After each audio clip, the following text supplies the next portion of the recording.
Quand on parle de Bourgogne, on pense château, terroir, bien sûr grand vin, sans oublier les célèbres escargots.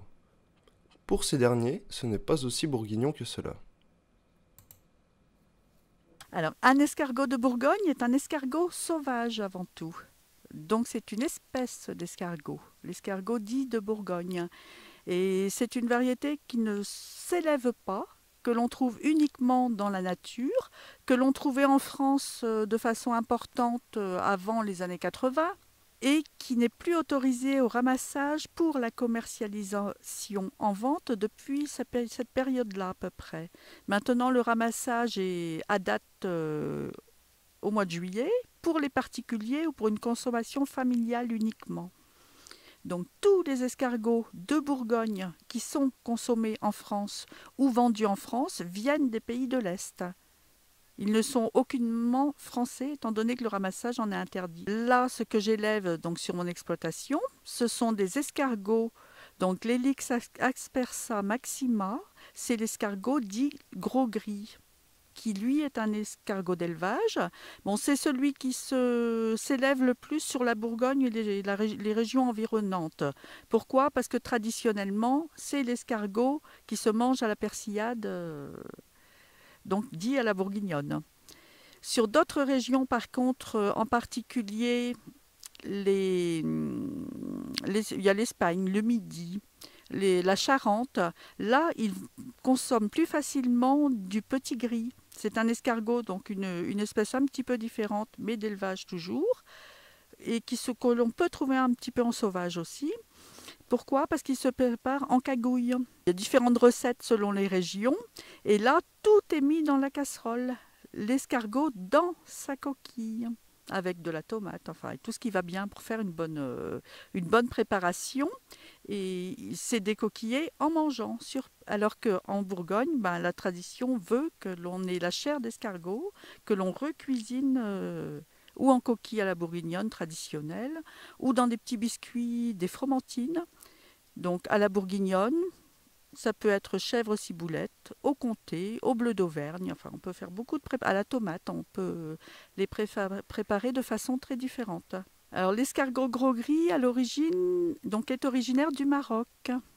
Le petit gris aussi. Pour élever des escargots, on commence par, comme pour tout projet, faire une étude pour la viabilité du projet, rencontrer ses confrères sur le secteur pour voir s'il y a toujours une place à prendre, ce que j'ai fait, si tout le monde peut travailler.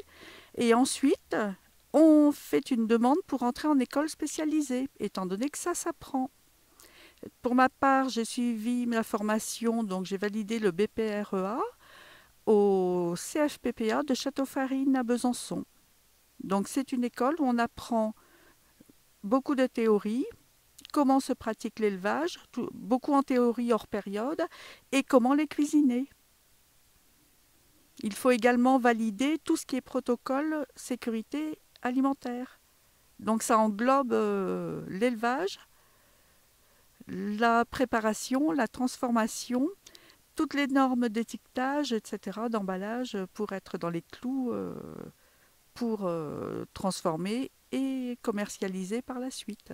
L'école dure un minimum de 8 mois et demi et peut durer une année. Donc pour entrer à l'école donc professionnelle, il faut montrer déjà une grande motivation comme dans tous les métiers, parce que le métier d'héliciculteur est quelque chose de très chronophage et de chronophage tout simplement, très prenant. Les tâches sont complexes, donc il faut aimer beaucoup de choses. On peut aimer élever et ne pas aimer cuisiner. On peut aimer cuisiner, pas élever et pas faire les marchés ou la commercialisation. Non, il faut vraiment maîtriser les 3 ou 4 métiers, facettes du métier. Et pour entrer à l'école, le niveau bac est demandé. Une fois le diplôme en poche, c'est mettre en place la recherche de fournisseurs pour tout ce qui est matériel. Donc contacter, c'est un domaine spécifique, donc le matériel est spécifique également. Donc rechercher les fournisseurs, faire des devis, faire des devis du matériel qu'il nous faut, faire les montages de parc et tout préparer jusqu'à ce que les petits arrivent, soient prêts à mettre en parc. Et en général, la mise en parc se situe au niveau du 15 mai, après les seins de glace. Donc en attendant, il faut préparer la terre, faire ses semis si on veut semer, si on ne garde pas l'herbe d'origine, prévoir le bois. Donc aller chercher, j'ai choisi, pour mon élevage d'escargots, j'ai choisi de le faire en traditionnel avec des dosses. Donc je suis allée les chercher entières à la scierie. Il a fallu mettre la tronçonneuse en route pour les couper, pour les tailler, faire de la soudure pour monter les supports de mangeoires de parc. Après, monter le grand Mikado. Sur un de mes parcs, le bois représente 200 mètres carrés. Pour vous donner une idée, donc c'est aussi beaucoup de manutention automatiquement, beaucoup de travail de préparation en amont. Après, on met les petits en parc.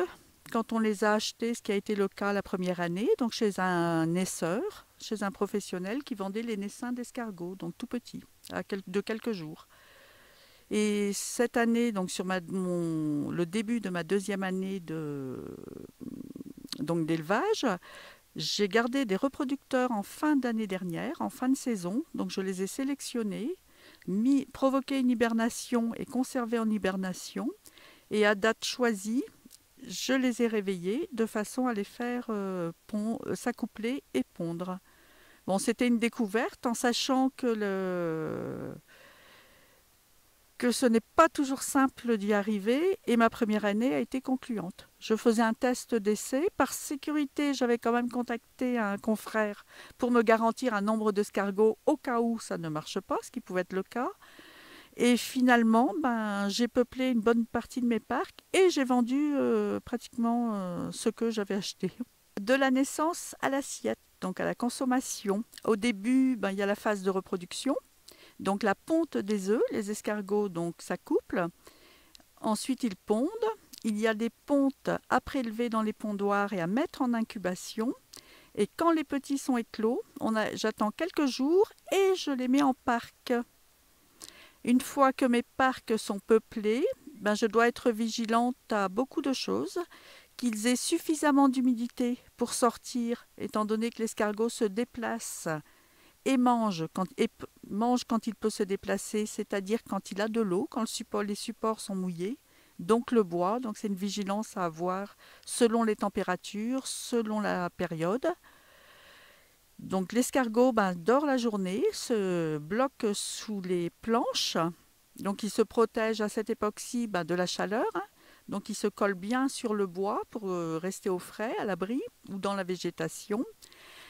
Quand l'humidité, la fraîcheur revient, ou un peu d'arrosage, ce qui est le cas pour les faire sortir un peu plus vite ce soir, ils commencent à sortir pour se déplacer et ils vont chercher à se nourrir. Ou les plantes qui sont semées dans mes parcs, donc tout ce que j'ai semé, ou de l'aliment, un complément que je mets à base de farine de blé, de maïs et de calcium. Par rapport au monde extérieur, il y a plusieurs dangers. Un manque d'hygrométrie suffisante les empêche de se déplacer. Donc il provoque ce qu'on appelle une estivation. C'est l'hiver, il hiberne, il se bloque, il se protège en formant une opercule sur la coquille. Et l'été, il peut faire de même, elle est un petit peu plus fine et ça s'appelle une estivation. Et dans ces cas-là, il bloque sa croissance, il ne mange plus. Donc il fait un blocage et un retard de croissance. Si ça se produit de trop sur la saison complète, je peux avoir un escargot qui n'arrive pas à terme. Donc pas assez gros, pas adulte, pas bordé. Donc la vigilance est à apporter en premier lieu sur l'humidité, le couvert végétal que l'on met en place.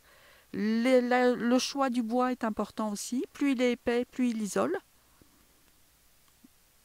Et après, tout ce qui est prédation est très important. Les prédateurs de l'escargot sont très très nombreux.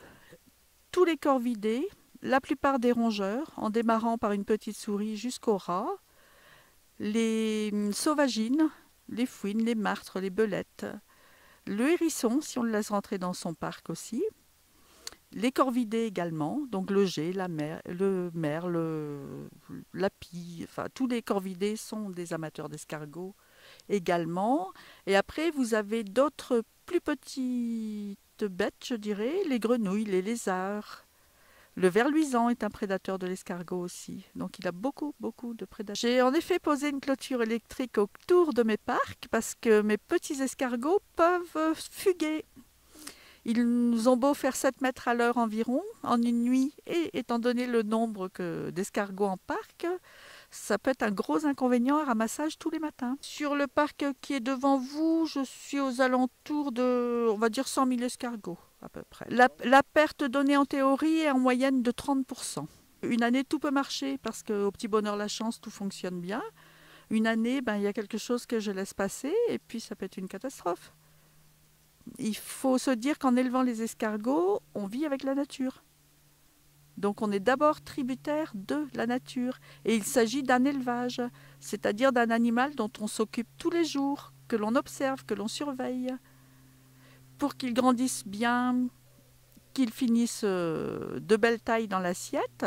Un animal doit être bien traité, doit manger à sa faim, doit avoir ce qu'il lui faut, les besoins essentiels tout simplement. Pour le consommateur, je prépare différentes recettes d'escargots. À la bourguignonne traditionnelle en coquille, donc en coquille et rencoquillée dans leur coquille. En fromentine, donc à la bourguignonne toujours, avec une recette de persillade, de beurre à la bourguignonne que je poche sur l'escargot. Au comté moutarde, chèvre ciboulette, bleu d'Auvergne. Donc ce sont mes premières recettes, sur ma première année. J'en prépare aussi au courbouillon, en poche sous vide et surgelé pour l'instant, congelé étant donné que je n'ai pas d'autoclave pour l'instant. Une première préparation de tapas en verrine, donc d'escargots hachés à la bourguignonne, que je suis allée préparer chez un confrère qui est équipé d'un autoclave. J'ai un restaurant avec lequel je travaille depuis quelques mois. Il s'agit du bistrot à l'île Saint-Laurent, donc à Chalon-sur-Saône. Je lui propose donc mes poches courbouillonnées qu'il recuisine plus tard au restaurant. Et sinon, j'ai eu d'autres demandes, mais pour l'instant, je n'ai pas assez de débit pour garantir une carte de restaurant. Donc, il faudrait pas que j'ai de rupture de préparation. Et pour l'instant, non, il faut que je grandisse un petit peu. J'ai eu 3 demandes de très grands restaurants en les ayant goûtés, mais pour l'instant, je ne peux pas fournir.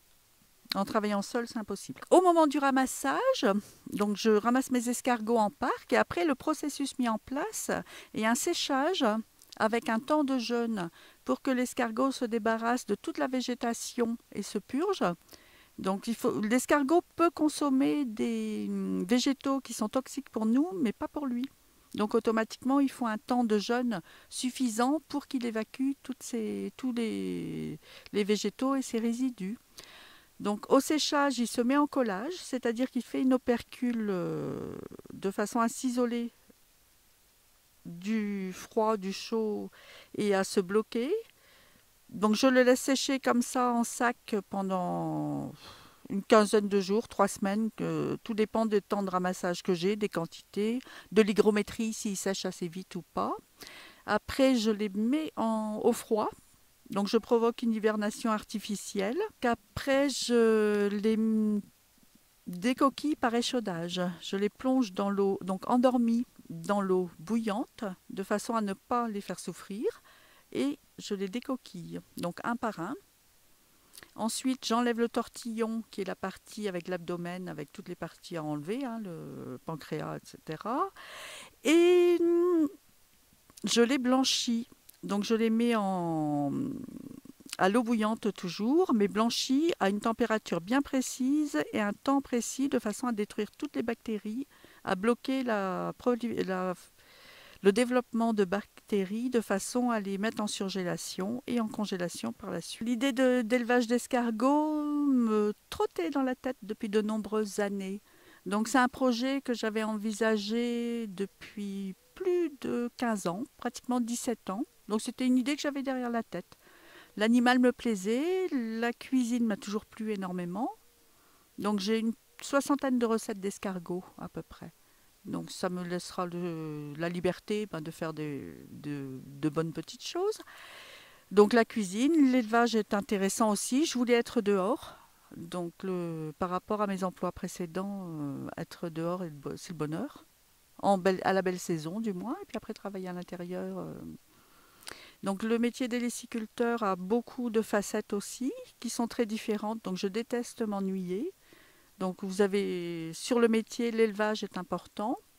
La transformation est importante, la recherche de recettes ou de nouveautés pour créer une carte ou des nouveautés, bon bah ça c'est pareil, c'est un travail qui est plus qu'intéressant. La transformation et puis après le client et le contact avec la clientèle. Avant de faire ce métier, récemment, je faisais beaucoup de remplacements d'aide-soignante. Donc j'ai été auxiliaire de vie pendant quelques années aussi à domicile, en spécialisé en accompagnement palliatif. Donc fin de vie avec des organismes de maintien à domicile. Donc j'ai fait ça 7 ou 8 ans. Avant une quinzaine d'années en décoration d'intérieur. Donc du conseil, de la pose, de la recherche de produits pour des clients, une teinte précise, une robinetterie du 17e. Et à l'origine, je suis couturière en mariée. Donc mariée, cérémonie, couture floue.